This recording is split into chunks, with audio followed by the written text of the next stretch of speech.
they shall be recognized and it will prevent them from being molested. Quran says. Так, енді жабынып жүрген немеді? Хиджаб киіп жүрсе зорланбайды, зорланудан сақтанады дегенге қатысты бір ғылыми мақала бар екен. Hijab has been prescribed for the women so that they shall be recognized and it will prevent them from being molested. If you are inviting, then you will receive. If you are inviting, then you will receive дейді. Егер сен біреуді шақырып атсаң дейді да, андай қоздырып, онда сен сондай нәрсеге ұрынасың дейді. Сөйтіп айтып жатыр да, Жахалиптің досы ғой мынау. Clouds in Egypt sky, sexual harassment from verbal harassment to rape, sociological study дейді.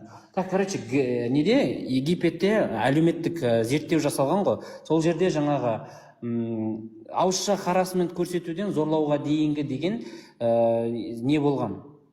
Зерттеу жүргізілген.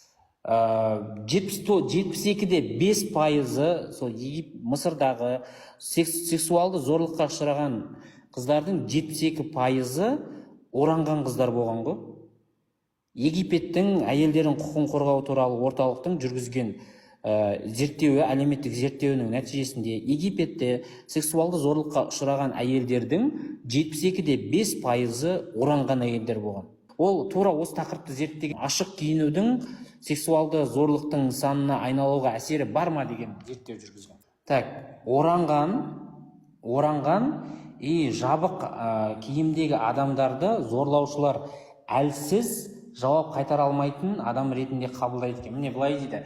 Inadequate body concealing clothing, зорлаушы еркектер денені жабатын киімді бұл пассив және сабмиссив бағыныштылықтың белгісі деп есептейді екен. Бұларды осындай қасиеттерді зорлаушылар өздерінің құрбандарынан іздейді дейді. Осылайша would be reviewed as passive and submissive would less be likely to be victims of assault.